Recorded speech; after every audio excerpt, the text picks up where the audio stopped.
como cada jueves es un placer saludar aquí en el estudio de las noticias de la tarde al licenciado Alberto Baca. Como siempre nos trae un tema muy interesante. En esta ocasión vamos a estar hablando acerca de las visitas de los presidentes mexicanos a los Estados Unidos. Licenciado, muy buenas tardes. ¿Cuántas visitas, qué tan paseadores han sido nuestros presidentes en el extranjero? Buenas tardes, Mercedes, con el gusto de saludarte. Bueno, es muy interesante analizar en esta ocasión la visita de los presidentes mexicanos al territorio norteamericano. En este programa solamente platicaríamos de esos, Mercedes. Todo comienza en 1909 con don Porfirio Díaz en El Paso, Texas, donde se tiene que reunir con el presidente de los Estados Unidos. Antes de esa reunión de Porfirio Díaz con el presidente William Hogarth Taft, había habido como 88 años de un México independiente en el cual pues las relaciones eran muy tensas entre México y Estados Unidos, inclusive bélicas, ¿no? Pero ese es otro tema.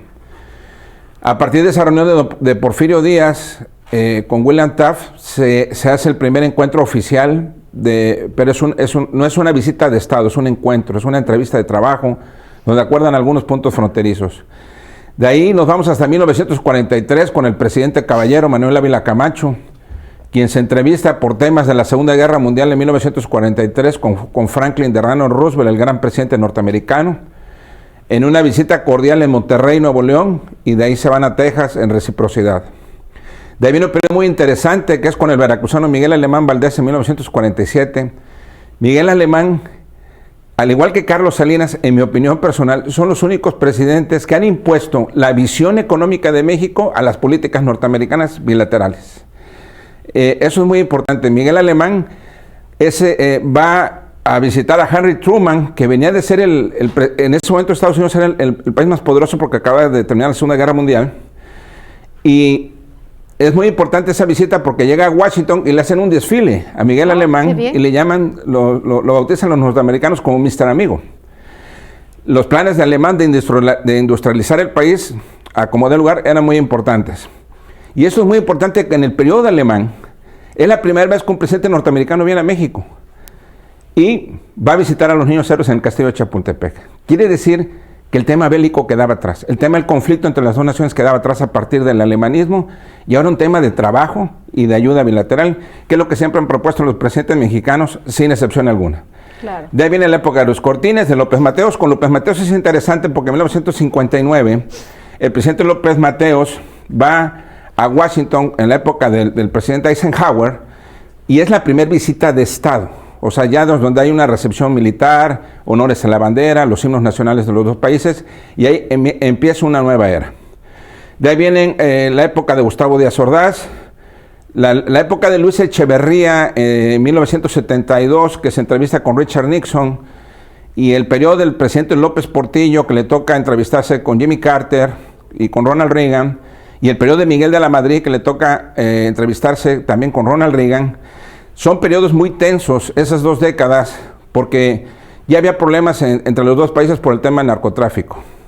Los discursos que da el presidente López Portillo y el presidente Miguel de la Madrid son muy duros a la nación norteamericana, más bien dicho al gobierno norteamericano, no a la nación norteamericana, diciéndoles que deben de valorar más los esfuerzos que hace México en el combate al narcotráfico y en el respeto a los derechos de los migrantes. De ahí viene una nueva era con Salinas, pues viene la era de la que estamos viviendo ahorita, que es el Tratado de Libre Comercio, y Salinas viaja muchas veces a ver a Estados Unidos y se entrevista muchas veces con el presidente Clinton y con el presidente George Bush, principalmente, que fue con el que le tocó firmar el Tratado de Libre Comercio. De ahí viene la época de Zedillo, que nada más se registran 2 visitas de Ernesto Zedillo a Estados Unidos a ver al presidente de los Estados Unidos en ese momento. De ahí viene la era de Fox, que tiene 13 reuniones de trabajo y entrevistas con George Bush en 6 años. Eso quiere decir que había una dinámica muy interesante y bueno, se presume que había una buena amistad entre ellos dos, ¿no? Entre George W. Bush y el presidente Fox.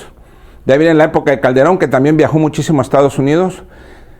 Tuvo una relación un poco tensa con el presidente Obama por temas también de narcotráfico y de seguridad nacional. Y al último, pues ya viene la era de Peña Nieto, del presidente Peña Nieto, que viajó a ver a Barack Obama 4 veces. Hay que tener en cuenta que los últimos presidentes de los últimos 25, 30 años, por las facilidades tecnológicas, por la multiplicidad de la cartera, de la agenda de trabajo, pues las visitas eran más nutridas y más seguidas, ¿no? Pero hay un tema ahí interesante. Pues claro que sí, pues vamos a seguir analizando en el siguiente jueves, ahora pues al revés, ¿no? La visita de los estadounidenses a nuestro país. Sí, que es muy interesante, ¿no? Sí. Pues estamos pendientes, muchas gracias, licenciado, por esta aportación, como siempre, muy importante para el noticiero.